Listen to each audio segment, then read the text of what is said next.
Hey everyone, welcome back to Inspire Me Garden. If you've ever dreamed of picking fresh tomatoes from your backyard or growing your own herbs and veggies, you're in the right place.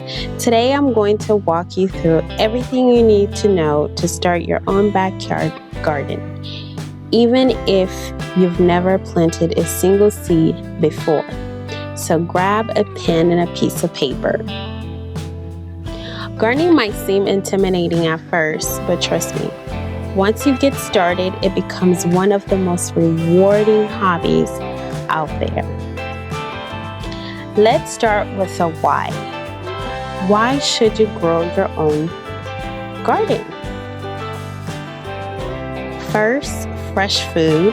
Nothing beats the flavor of homegrown tomato or crispy lettuce straight from the ground. It saves money over time, it's eco-friendly, and finally, it's therapeutic. Before we plant anything, we need to have a plan. You don't need acres of land. Even a small 4x4 space or containers on a patio can produce a surprisingly amount. You want to also measure out the layout, the space, the sunlight. Most vegetables need at least 6 to 8 hours of sunlight per day. Track your yard sunlight before picking a spot. Water access. Make sure you close to a hose or a watering source. And before we start, make sure you go ahead and subscribe to my channel.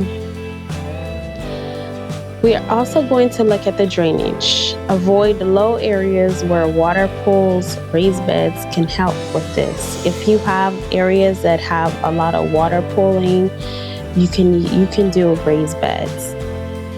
Also the wind. If it gets windy, try placing your garden near a fence or build a small windbreak. So right now, as you can see, in this particular area, we have actually observed this area for some time. We have been living here for a couple of years, and we've been observing when it rains, where does the water drain to?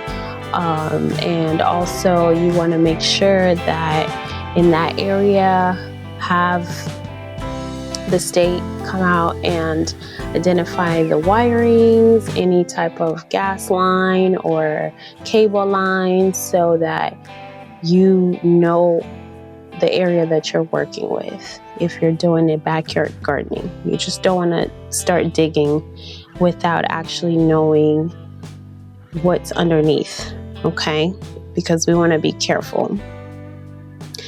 And so once you identify the area, you want to go ahead and remove the grass.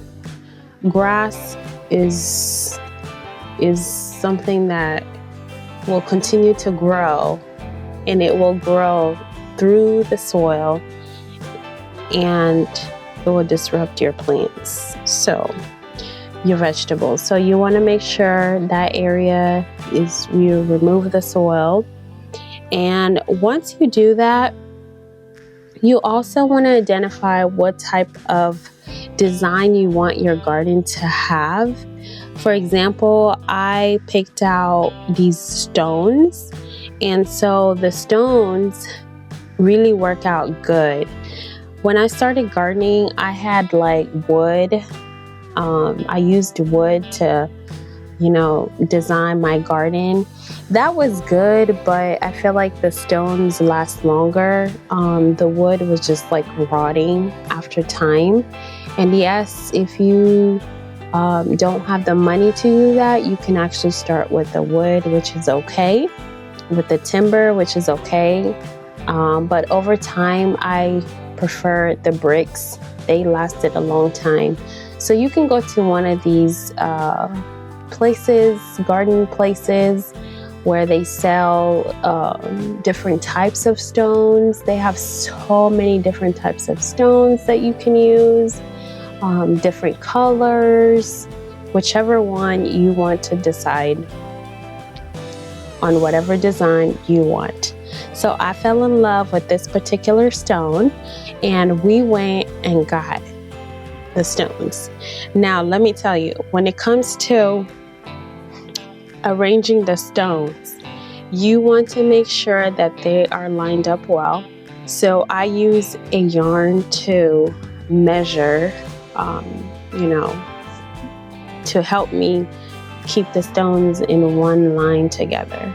So what you want to do is get a yarn, and you can tie one end to the other end and just pull and make sure that it keeps it straight. And so I went ahead and arranged these stones before I actually prepare the ground, because I want to make sure that I have measured exactly the size that I want. I don't want to pour soil in here first, because the soil is going to, and just in case you're not done that particular day, the soil is going to spill over and just spread over. So we don't want to do that, okay? We want to make sure that we have our stones together and they're made well. So of course I use this, we have a cable thing back here, and I kind of use that as my post so that I can aim really good on these stones. And I'm telling you guys, you have to be ready for this, because that was a lot of work. Buying these stones and getting them one by one into the backyard is work. We didn't get this done in a day. It took us like, you can actually do this in a day, but for us, for those who have children and stuff, it'll probably take you a little longer. And it just depends at what size you want to do. And so in my other part of the garden, as you saw in the beginning, I had different stones. Those other stones are really good if you want to also plant something inside between those stones. Those other ones are really good too. So, it just depends what design you want. Next, as you can see here, once we kind of remove the grass, you can lay down the card boxes.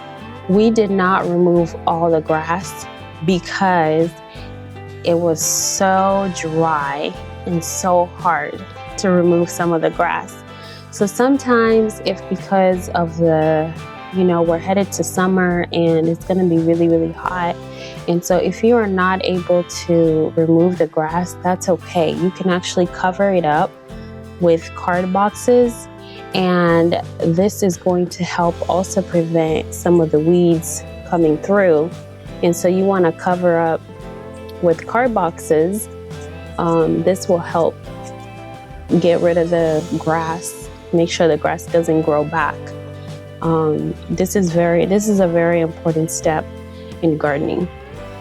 So here I am. I had to cover up my hair because, summer is coming, and the warmer the weather is, the more little bugs that are just flying everywhere.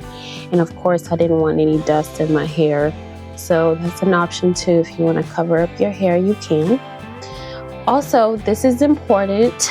You want to go ahead and buy a protector barrier thing for your garden. Like, you want to protect the fence. Okay, so the space between the fence and your garden, it's very important, because the fence actually can rot, which is something that we didn't know until now. So we are protecting our fence, because that can also cause some damage, and you'll have to go and redo your fence, And another option too is you don't actually have to put your garden right there close to the fence like that. You can actually move it a little bit away from the fence, and you can do the stones around. That's another option. That's a really good option. But for us, we wanted to maximize that space. So that's what we did. You want to buy a barrier. And there's so many different types. Whichever one that will work, it doesn't matter, okay? And then, as you can see, my husband just poured some topsoil. So these are the 3 soils that you are going to need to get started. Okay, you're going to need topsoil, you're going to need gardening soil, and you're going to also need cow manure. Cow manure or chicken manure, any type of manure that you have in your area that is needed in the soil. Okay, so once you pour it, you want to make sure you spread it really good on these card boxes. And it took a lot. This section here took a lot of soil, and some of it you're gonna need bags and bags and bags of them. You can also find some really good soil in different places. You can actually have them. There's other gardening places where they sell soil that you can get in like yards, or I have whatever size you need, and they'll come and dump it in front of your house, and you'll have to take the soil to the back, or you can actually go get it yourself, whichever way. So obviously you can see I'm putting this barrier here because it's very important. It's going to help protect our fence from rotting. And so, as I said, the soil, topsoil, garden soil, and any type of manure, those are your 3 that you're gonna mix up to get started. It's very important that you do this because half of this section was done with garden soil, topsoil, and cow manure, and that has been doing so well with any type of extension that we've done in our garden. And then another section, we actually just put garden soil, and we wanted to see how the plants are going to do, or how the plants are going to tolerate that. And they did not like that at all. They're literally struggling right now. So topsoil, garden soil, and manure is very important. Very important. So you want to mix up these soils really, really good. This will take time, and it's a process, but I know you can do it because gardening is fun and it's all worth it. And you're also getting a really good workout at the end of the day with all this, right? And just real quick, I also wanted to talk about, what are you going to plant? What can you even start? What materials do you really need? So the basic things and tools that you really need is a water hose. There's also a water can that you can use, but the water hose works really good. That's important. You're also going to need like starter plants, or a raised bed kit or containers if that's what you choose to do, if that is your option. You're going to need like pruners, you're going to need gardening gloves. Okay, gardening gloves, I have yet to find some good gardening gloves. I don't know, but I don't like gardening gloves. That's why you see me most of the time working without the gloves, because I haven't actually found really good gardening gloves. So you don't need too much when you get started, just the basic. And as you keep going gardening, you'll realize exactly what tools you need. So I just say at the beginning, don't buy too much. So like I said, soil is the foundation of your garden. Healthy soil, you're going to have healthy plants. And also,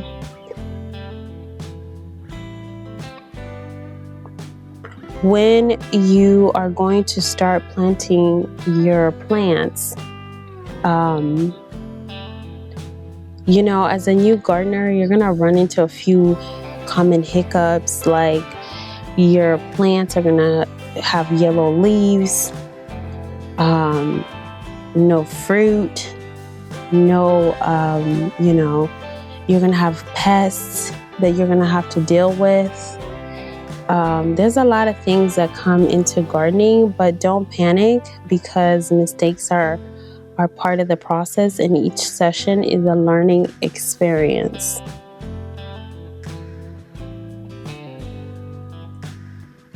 And so I want you guys to subscribe to my channel, because I'm going to show you about harvesting. We're going to talk about harvesting. We're going to talk about all these beautiful things, and you're going to see my garden go through it all, okay? So backyard gardening doesn't have to be complicated. You can start small, stay curious, and celebrate the small wins, like that first sprout or your first harvest. Remember, nature is forgiving. You'll learn as you grow.